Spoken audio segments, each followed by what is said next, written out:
Have you ever explored a story you know well from a purposely different direction just to uncover new meaning, new nuance, new ideas that you didn't notice were there before? We did exactly that this year with Palm Sunday and with Good Friday. And so we're looking at both of these days from Judas' perspective, quite different. And we're just wondering, have we painted Judas in the wrong light for 2,000 years? Let's go see what Judas has to say about Good Friday. I remember very well when Jesus asked me to go with Andrew, just up ahead, this little village. There's this story about a donkey and a colt, and he always had these little stories, these little ideas. It always seemed like he was a couple of steps ahead of all the rest of us. You know what I mean? You've got that friend who they've kind of got a touch. They know what's going on. And so this was pretty much a regular Tuesday. It's like, Judas, Andrew, just run up there and you're going to find this and this and this and just go do it. So we did. I mean, it made some sense. I was often involved in some of the preparations. He had asked me ages ago to just kind of hang on to the community purse. Now, I know what you're thinking. I know you've heard some rumors. It's okay. I hear them too. No, I don't steal from the community purse. Just so we're clear on this. That's a little bit of jealousy between different people who hang around. And don't get me wrong, I get jealous too. Have you ever seen the way that he talks to Peter? We don't have time for that today. So we went ahead, and sure enough, just like he said, there was a colt, there was a donkey. We spoke to the owner, and he was happy to let Jesus borrow it. Of course, he had heard of Jesus too. Everybody by now had heard of Jesus. It was a little easier for us to travel a little incognito when we stayed up in Nazareth, kind of up around the Galilee. That was easier. Those were the early times as we gathered. It was just like this little group of us, and we were slowly but surely, there were people coming alongside. Some of them just not certain what was going on. Some of them just in awe, like I was, of who he was. I remember so well the first day I met Jesus. There aren't words, honestly, to describe. There's something about him. When he looks at you, you know he's seeing you. When he speaks to you, you know he knows you.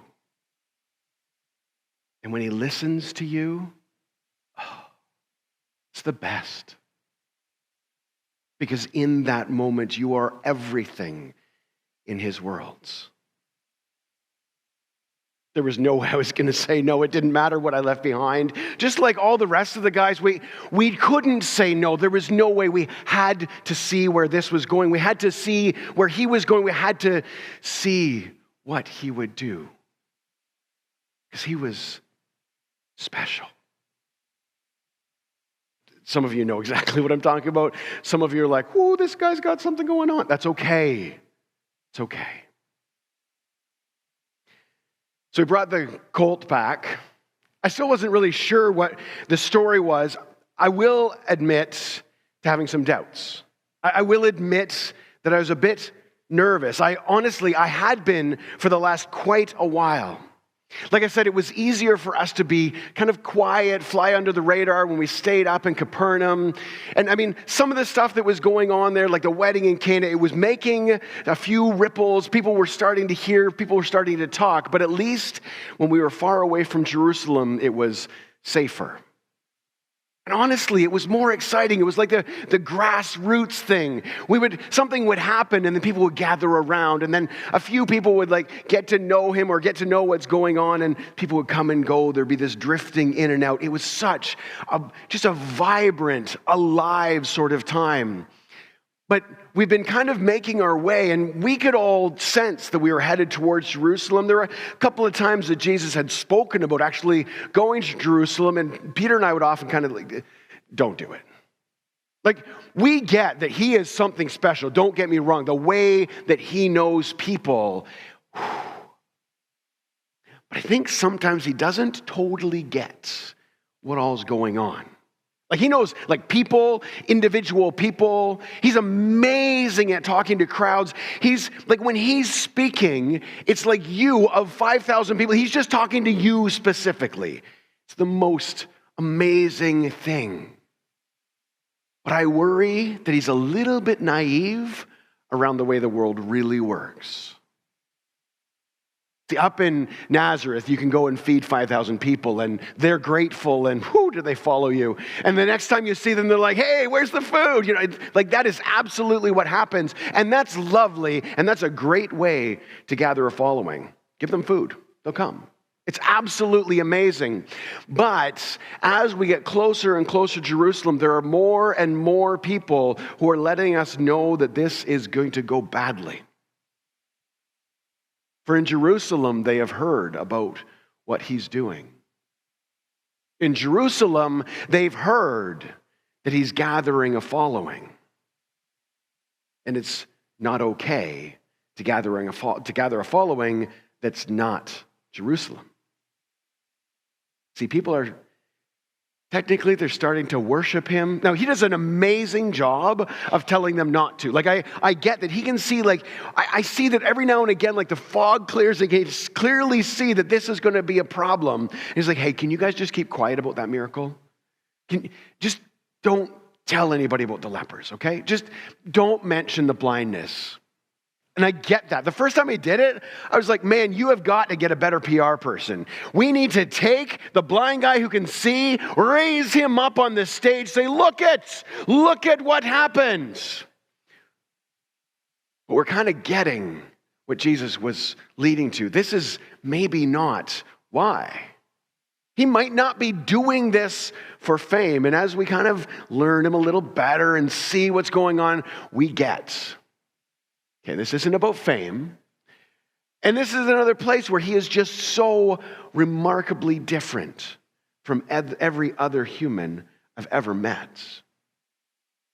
Think about the people you know. You automatically put them into like groups. We're good at that. You got this group of people, you got that group of people. And then you've got the group of people that the moment you met them, you knew they'd be successful. You weren't sure how, you weren't sure where, you weren't sure when, but you can feel it. You can sense it. And those people, with a little bit of decent PR, they go. And we follow them. And they do amazing things. That was Jesus from the beginning. But he does it differently. Every time he feeds 5,000 people, well, then he gets in a boat and disappears. Or he heals a leper and he says, okay, go to the priest. Show them that you're healed, but don't tell anyone else. He heals a blind man who actually gets in trouble with the Pharisees, and they're like, well, you need to tell us who healed you. And he's like, I never saw the man. I mean, come on, that was a good joke. And Jesus kept quiet and in the background, doing all these amazing things. But now he's headed towards Jerusalem. Peter tried to stop him. You know how that went? That whole get behind me, Satan thing? It's not really a very nice moment. And those guys are like brothers. I don't think Jesus is really clear on the political garbage that he's heading into. I don't think he's really clear on how he should, even more now than ever before, keep a low profile. So yeah, I went and got the donkey, but I didn't want to. And we brought it back, and we could feel that there was like an energy and electricity in the air. There was something going on. Like people who had never met him before were getting excited. They had only met people who met him. It was like there was this wave front of energy that was going ahead of him. And people around Jerusalem had heard, I mean, it didn't hurt that he's raising people from the dead. That does cause a little bit of fuss to go about. But as long as we stay away from Jerusalem, this is going to be fine. See, we've seen him in front of the Pharisees and the Sadducees and the chief priests. We've seen what he's like in the synagogue. I'm not really that worried there because, they will come and they'll have some question. They know they're going to get him, right? They've got their legal scholars. They've planned this all out. They're like, this is the one. We're going to catch Jesus here. They ask him a question. And then in the most caring and humble and gentle way, he just lets them down. He won't answer their questions. He asks questions back, and that's when we're all like, ooh. I'm not actually that worried about the religious side of things. But there are people who are calling him King of the Jews. That gets back to Rome, we're dead. I don't mean me, I don't mean him, I mean the Jews. You know what the history around here is like? The Romans are letting us worship in our temple only because we do it quietly. We're technically breaking about 18 of their laws. We're not supposed to worship anybody other than their pantheon. We're not supposed to do this. We're not supposed to do that. There's no gatherings of certain sizes after certain times at night. We are skating under the radar here as an entire people. You want to talk about David and Goliath? Ooh, there's no David here. And Goliath is going to come and wipe us out. We've got to keep this quiet. We've got to keep this quiet, or this is not going to go well. So then there's a colt. And then there's palm branches. And then there's kids getting all excited. And then there's people in the streets. And they come out and they're taking off their coats. They're laying them down. They're saying, "All hail the King of the Jews." They're shouting, "Hosanna." They're literally doing everything that we need to not do. And there's Jesus. And he's in the middle of it, as he's always in the middle of it.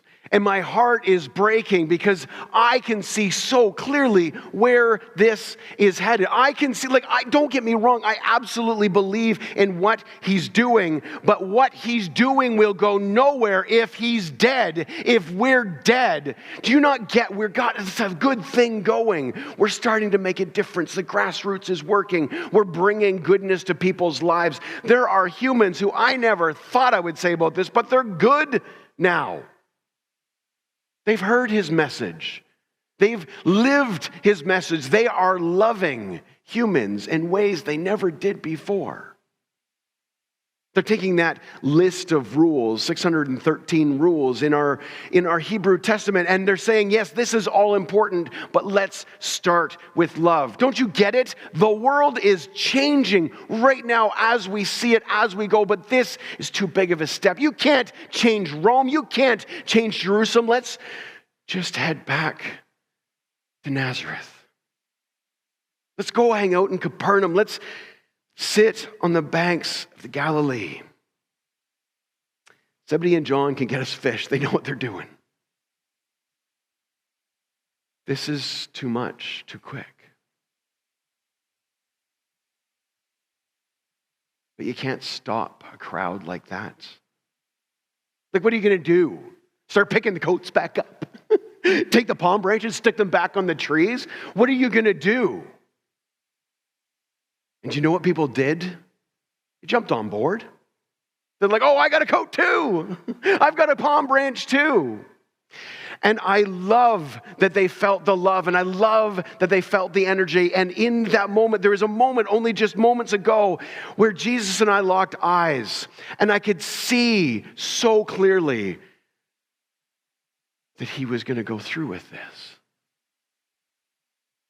He's going to go through with this. He's going to get himself killed.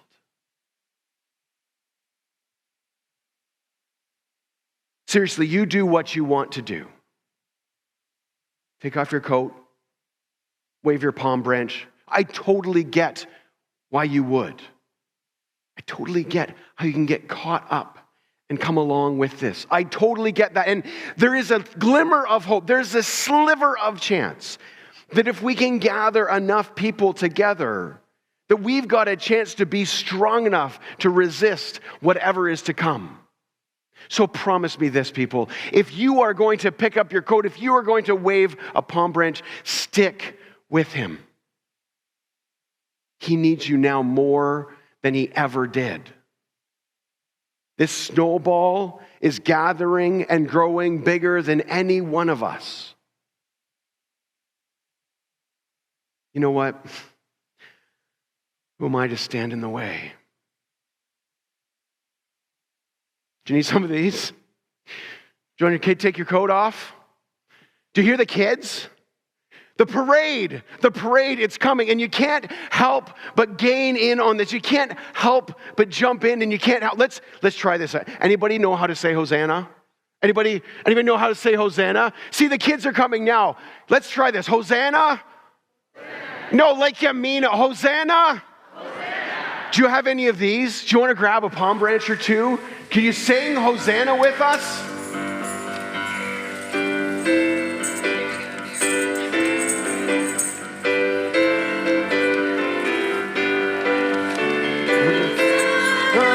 Hosanna, Hosanna, the people sing Hosanna, Hosanna, Hosanna to the King of Kings, Hosanna, Hosanna, Hosanna, the people sing Hosanna, Hosanna, Hosanna to the King of Kings.